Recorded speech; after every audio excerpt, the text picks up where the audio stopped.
Can I introduce to you Chief Superintendent Dave Stringer? Dave Stringer was in charge of, amongst a number of other things, hate crime, community engagement and youth justice, but he has now just moved to his new role and he is the Borough Commander at Sutton Police Station. Right, good afternoon everybody. Thank you ever so much for inviting me to talk to you about policing and community confidence. It's a really interesting, I think, use of data in that in terms of a data set, it is so imprecise. I think that's one of the really interesting things about community confidence, community engagement. So what I'm going to be talking to you about this afternoon is how the police actually use data around public confidence in terms of our operational activities. And I'll also be wanting to talk about some of the limitations of the data, but also right at the end, importantly, how I think we can use some of the objects, some of the processes, some of the data sets you've been talking about this morning, how we can use them going forward to improve confidence in policing. So, I think the first slide talks about our confidence model, and I'll be. This is an academic model prepared by Professor Betsy Stanko probably about 6 or 7 years ago, but this is what the Met uses to increase public confidence. I've seen in your notes that public confidence in the police service is falling. Now that might be true nationally, but it's not true for London. So despite all the things that we hear about on a pretty much a daily basis about what goes wrong and things that we could have done better, surprisingly perhaps, public confidence in policing in London has actually grown over the past few years and has pretty much stabilised, whereas it's fallen elsewhere. But I'll talk to you that in more detail. So, in terms of our confidence model, these are the things that we think are the most important. So, how effectively we deal with crime, that might seem fairly obvious. How much we engage with the community, fair treatment, and antisocial behaviour. So, fortunately, most people in London will not be a victim of crime over the course of a year, over the course of several years. However, most people in London will probably hear antisocial behaviour. Most people in London will perhaps go into an area where they don't feel safe. So actually, crime data by itself probably doesn't have a huge impact on public confidence. Whereas, what people will actually do, the amount of engagement they have with the police, the amount they see antisocial behaviour will have a difference on their lives. They will see it, they'll talk about it, and that's why it's such a big issue for us. So, and then I'm now going to talk about the 4 or 5 data sets that we use. Now, they're not particularly complicated data sets, but that's something for you to see what we actually use to improve confidence. So, the first thing I'm going to talk about is internal confidence.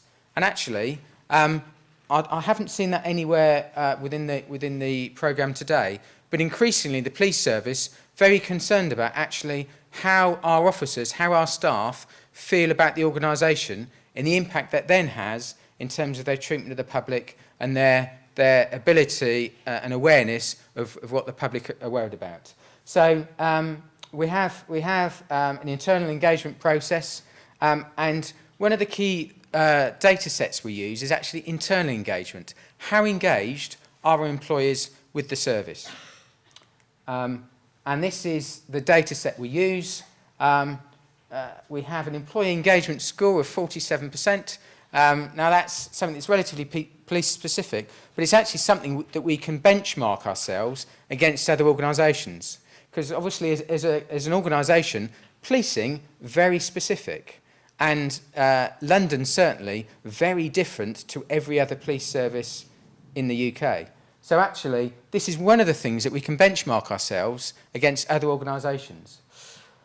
What we haven't done, but what I think would be really interesting to do, is look at our internal confidence, which we measure by borough, by team, versus external confidence. Haven't done that yet, but again, something that would be really interesting to do.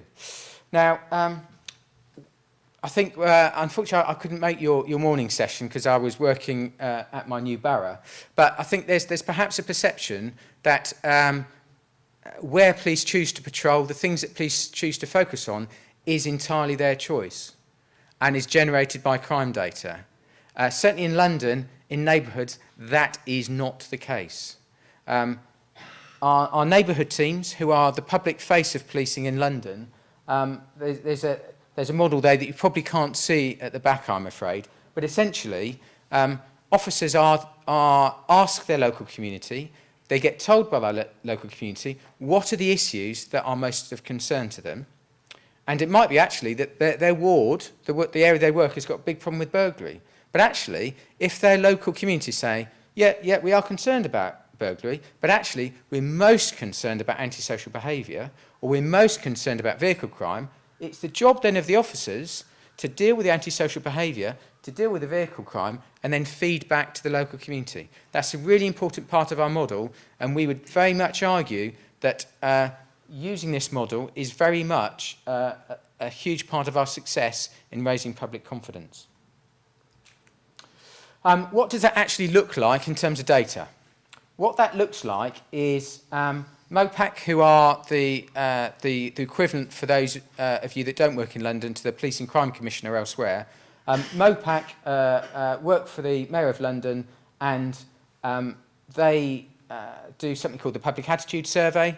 Essentially, roughly 10,000 people across London questioned every 4 quarters about what makes them feel safe, what that makes them feel unsafe, and how confident they are in local policing. So at a ward level, so 624 wards, is too low.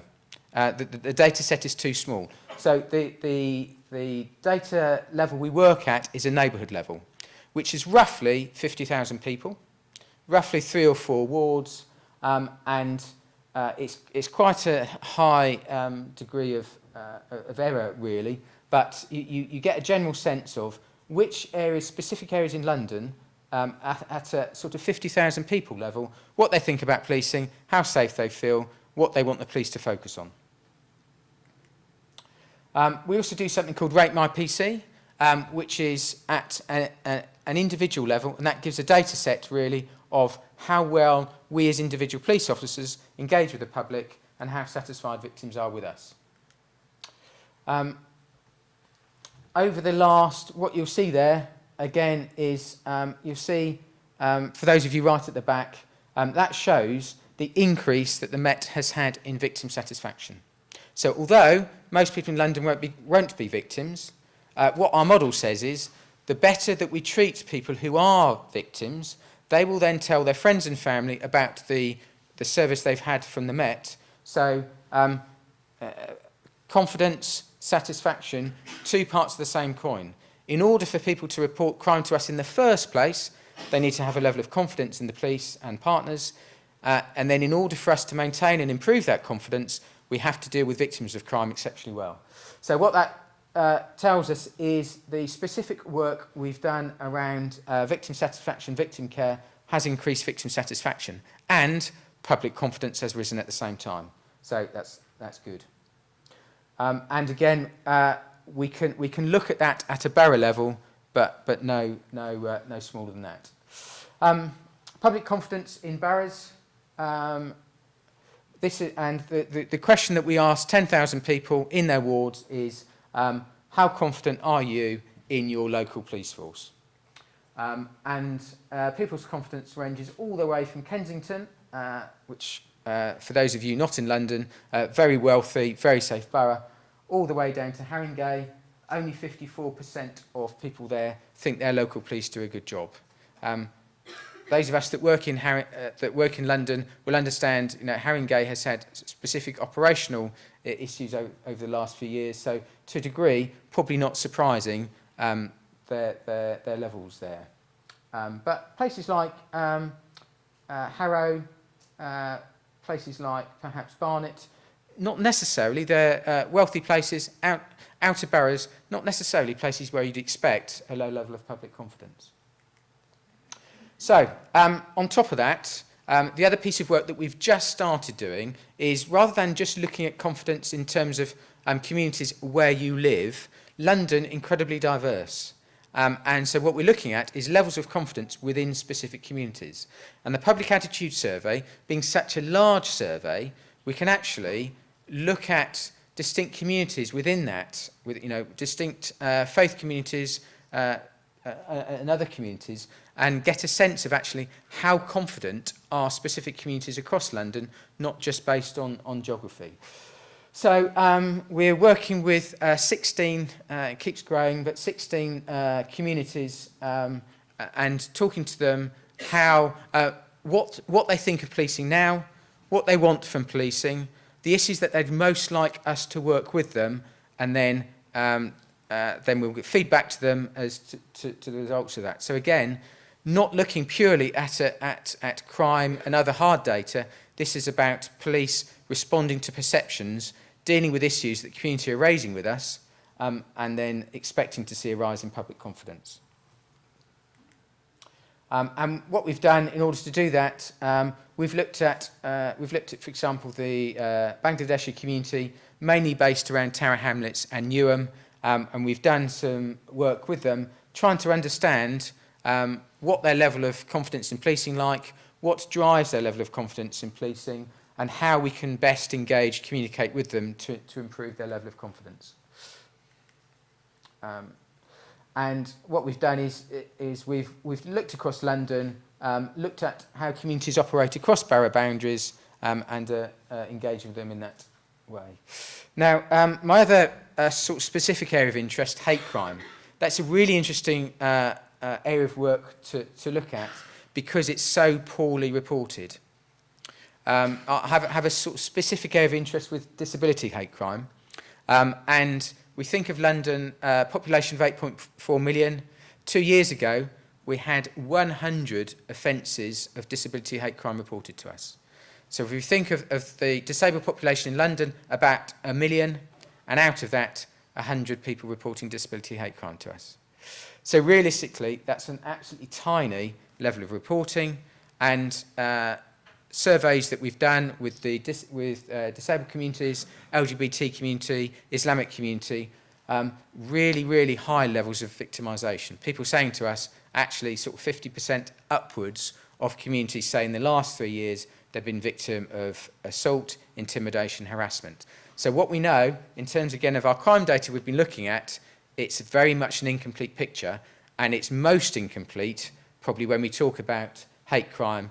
And so we're doing an awful lot of work with distinct communities to understand, A, why crimes don't get reported to us, and the ones that do get reported, where it happens, when it happens, and how we can improve confidence. What that all adds up to is, this is a map of London looking at levels of confidence in local policing, and what we see there is East London, a relatively low level of confidence in policing, South West London, a relatively high level of confidence in policing, but perhaps some boroughs that are quite surprising either way. So, for example, Barnet, as I've explained before, a wealthy outer borough, but actually a relatively low level in places, level of confidence in policing, whereas places like Lewisham and Lambeth, inner city boroughs with a high level of deprivation in many areas, actually a relatively high level of confidence in policing. So, and then what that, as a whole, one of the major aims of the police service and partners in London to increase confidence in local policing. I'm absolutely confident that you probably can't see most of that from the back, but you should be able to see some of these graphs. So the top one then is how well the public think that the police in London are working. And what you see there is when we have significant events, if we think about sort of what happened in London in 2011, what we see then is we can see a steep decline in confidence across London.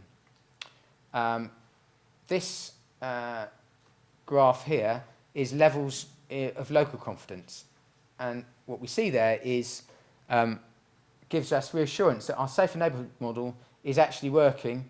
8 years ago now, sort of we started this process, and slowly, it's come up to 3 to 4 percentage points. Again, against many other parts of London that are actually, other parts of the UK that are actually seeing a fall in confidence.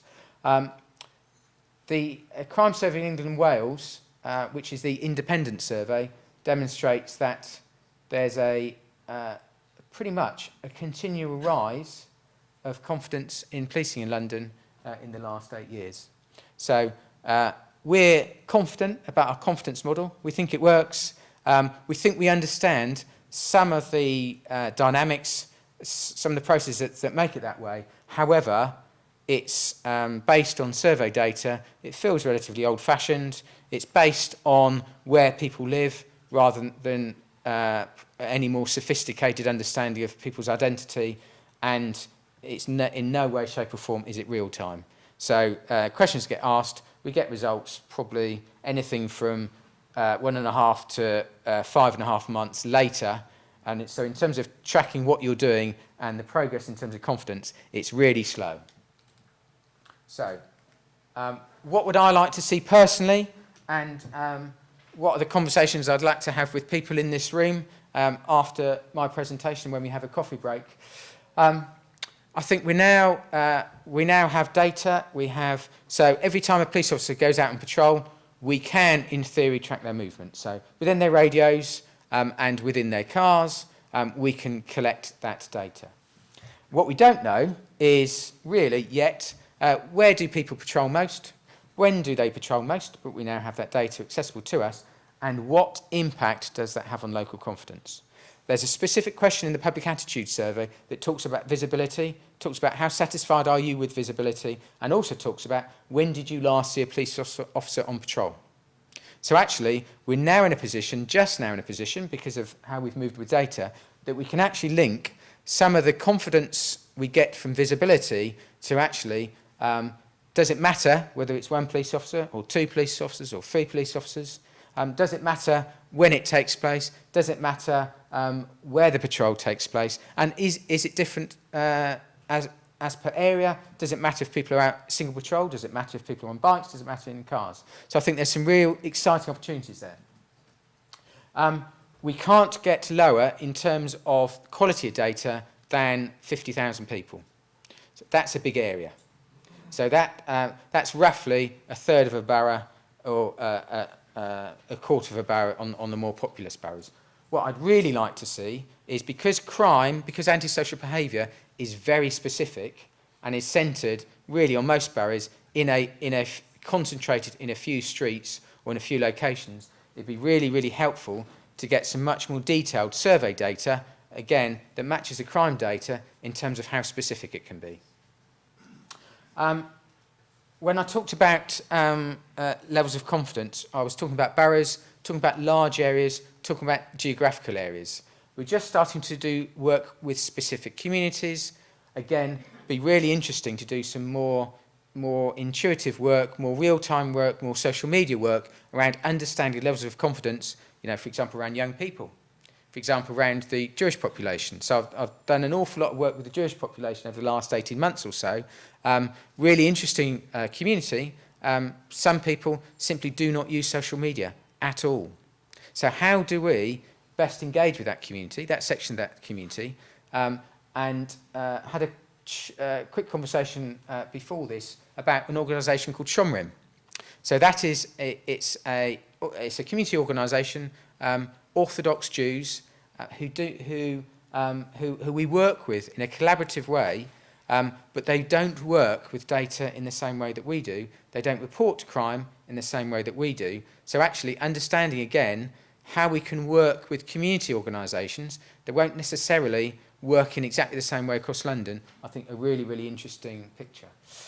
I think social media now, a massive opportunity. Part of the work that I used to do was community engagement in the aftermath of critical incidents. So, for example, if we have a significant incident that happens overseas, and we can all think of them in the last few months or so, part of my job was actually assisting the Met to engage with communities across London and understand community perceptions How concerned are people? What do they want from the police to feel reassured? Now, a serious incident might have happened elsewhere. You know, it might have happened in Paris, might have happened in Copenhagen, might have happened in Brussels. But actually, the community links between those places and here, in some communities, very, very strong. So actually, we need to respond to that. We need to understand what happens in the rest of the world that gets shared on social media and what the impact is in London, what the impact is within our communities.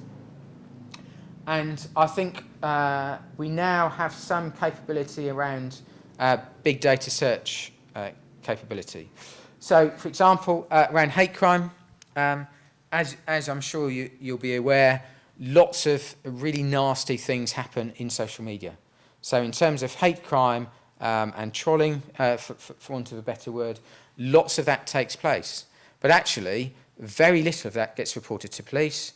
And historically, we really haven't had the data engines that we can actually look for stuff that happens and then deal with that. There's a really interesting argument and discussion to be had about what the police role is in dealing with hate crime and social media.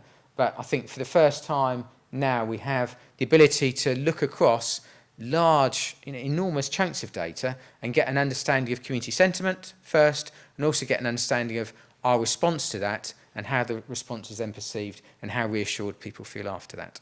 So hopefully that then gives you a sort of broad understanding of the current position around community confidence in London, the work we do to improve that, the kind of data sets we use, and hopefully some of the ways that we can use some of the work that is taking place by yourselves in this room to actually make that even better. So thank you for listening, and I look forward to the rest of the presentations. Thank you, Trevor.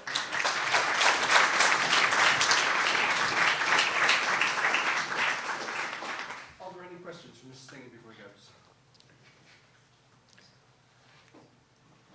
Shall I just shout? Got the mic.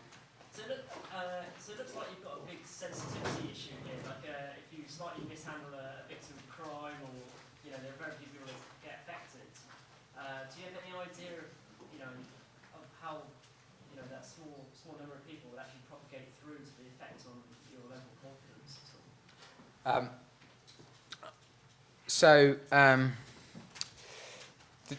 The short answer is no. The long answer is we think we have some idea, but it's difficult to quantify. So what we have is a process by which any incident that we think is going to affect either the victim confidence, the family, community confidence, we would call a critical incident. We have various processes for dealing with that, and a really important part of that is manage that incident in order that we maintain community confidence. Our problem is we can go back to the victim, we can talk to the local ward panel, we talk to various people within the community, so we get a qualitative response. So how we handled this incident, what do you think about how much it's affected community confidence? Quantitatively, it's really, really difficult because of the long time lag between incident and then people thinking about it, answering questions within the public attitude survey, which again is why I'd like, ideally in the future, to have a much quicker survey response capability and a much tighter in terms of geographical area survey response capability. So yes, we can, but it's really approximate. Any more questions? I think you may have touched on it during the presentation. Hello. I think you may have touched on it during the presentation, but I was quite curious when you were talking about actually meeting the communities and speaking to them, and then finding out that your kind of victim surveys don't match up to the perception of those communities and what happens. How do you use this kind of qualitative, less structured information by talking to these communities to actually influence this more structured survey recorded data? Right. A good example of that would be at a ward level. So a ward in London, we have 629 wards, roughly 10 to 15,000 people each. So what the local Safe and Neighbourhood teams will do, many of them have what they call a key individual network, and what they do is talk to probably about as many people who are in this room on their ward and say, what do you think about what the police should be doing over the next 3 months? What are your local problems? We then can correlate that to a degree with a much wider group of people by having a ward survey, which is, perhaps 4 or 5 questions, pretty much asking the same things. It won't be as detailed, but at least then we get some sense of actually 500 people out of 10 to 15,000 people think actually antisocial behaviour by local school children or motorbikes driving fast on our pavements is the most important issue for us. So I think we're slowly developing ways to deal with that. But I suppose the most important thing I'd like to get over is we do an awful lot of work around perception already. So yes, we do welcome crime data, but a lot of our patrolling activity, a lot of our operational activity is based on that softer perception data. Thank you.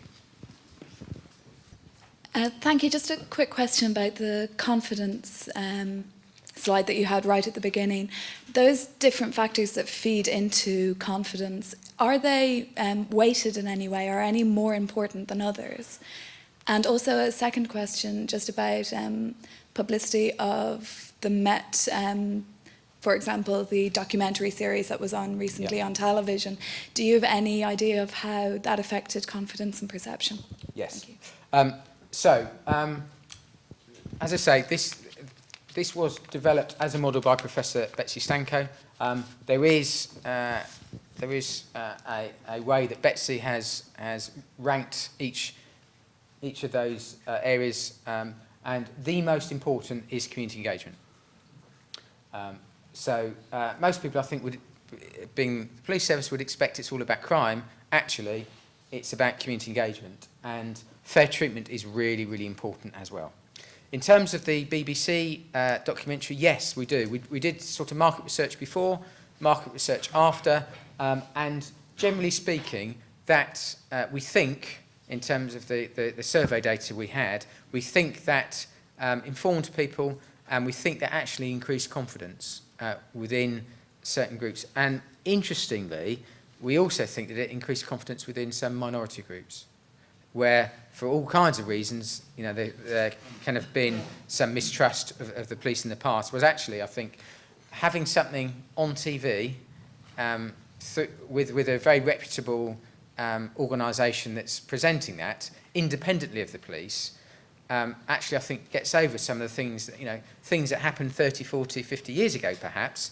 This is how the Met has changed, and this is a sort of a really true picture of what the Met does now. So yeah, from our perspective, it was a really, really useful thing to do. Okay, we've run out of time. Thank you very much, Dave.